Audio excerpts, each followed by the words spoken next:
going on, guys? As you can see, I did get a new camera. Like I said, I want to take this serious, so I went out and I got a new camera for better image quality. The phone was just not doing it. The sound's not there. The quality of the image is not there. So we got a new camera, guys. In today's video though, I'm going to do what I said, and we're going to show you how to install lowering bolts on a Corvette. Whenever I bought these, I did plan on lowering the car. Plans have definitely changed because of the tire setup that I'm running on the car now. I don't think I should run the lowering bolts. I went and did a hit earlier and it does scrub. So it's just no benefit for me to put these on here, especially with this tire setup. I'll show you a little bit of where it's scrubbing to show you that it just doesn't make sense to me.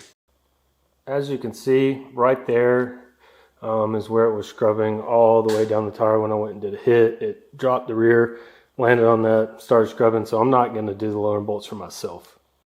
Alright, for starter, guys, I'm going to take off the lug nuts while it's still on the ground. I'm just going to loosen them. I'm not actually going to take them all the way off. Then I'm going to jack up the rear of the car, get the wheel completely off, and we'll come in here and show you how to put the lowering bolts in the car.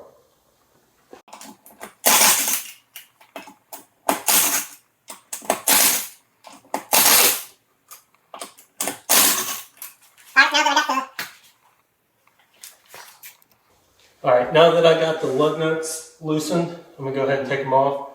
The rear of the car has been jacked up, so it shouldn't spin.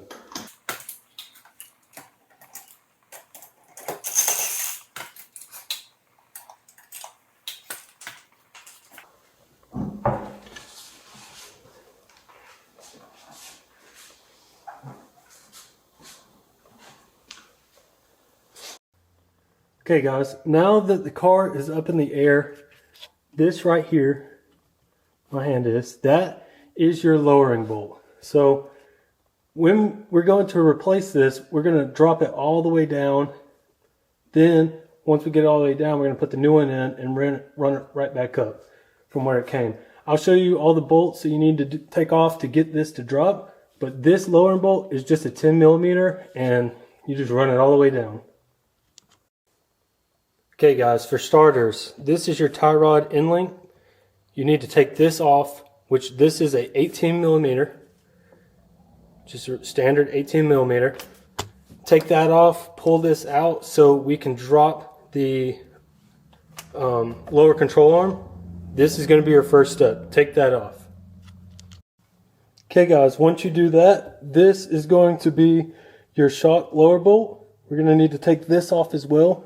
This is a 24 millimeter socket. Just take it out. You might have to pry it down a little bit because we need to get this out. But once you get this out and pushed up, the main objective is to drop the lowering control arm low enough so we could get the lowering bolt out that is right here. Like I said, this is just a standard 24 millimeter bolt. Fits on there perfect. Loosen it up. There's one on the other side also, so if it starts spinning, you're going to have to get the other side, but 24 millimeter. Last but not least is the hardest part. We need to get the lower control arm bolt out so we can drop the lower control arm completely, and then this will be free, and once that separates, you'll have enough room to get that lowering bolt out that's right there. Once this drops, it will give you enough room to undo it, put the new one in there, and screw it back up. Now guys, there's multiple ways to skin a cat. I've also read online that people do the upper control arm. They'll take both sides out and then take these two shock bolts out, giving this enough room for it to drop. You can also do it that way. From what I've read online, if you do come from the top, it makes it a little bit harder to get the bolt in and out. So that's why I would do the lower control arm, but people do this and it does work. I actually have instructions on how to do it from West Coast Corvettes. You can read there. They want you to do it the lower control arm way, so that's how I would have done it. But since I'm not doing it, you can screenshot this or whatever and do it, or you can do it this way. Whichever way you feel comfortable to do it. This is more informative than I have seen out there. So if any of you guys have any questions on actually how to do it, I'm sure in the forums there's answers, but like I said, I'm not going to do it just because I'm already rubbing. It's kind of a nightmare. You can see, if I can pull it back right here, you can see tire marks already. That's after 1 day, 1 hit. So like I said, I'm not going to do this, but here's the lowering bolts. You can use them if you want to. I'm not going to, just for the sole purposes of I'm already scrubbing.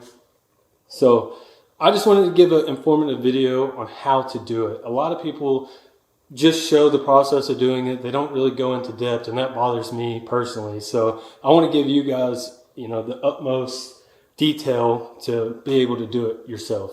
You don't need to pay somebody to do this. It's not a hard job. As long as you get the right tools, go to Harbor Freight, get the cheapest ones if you're only going to do it one time. It doesn't matter. Learn, that's all I'm doing. I'm learning how to build this car, what I need to do to get this car where I want it. And unfortunately, even though I already bought these, I'm not going to run them. So till the next time, man, we're going to do something exciting next week. I think we're going to put the pulley on, get the belt swapped out for this car, and then it's time to tune. Also, guys, I just want to thank you guys so much. The support for this channel has been unreal so far. I think we're close to like 500 subscribers at the time of making this video. Insane. I wasn't even expecting like 20.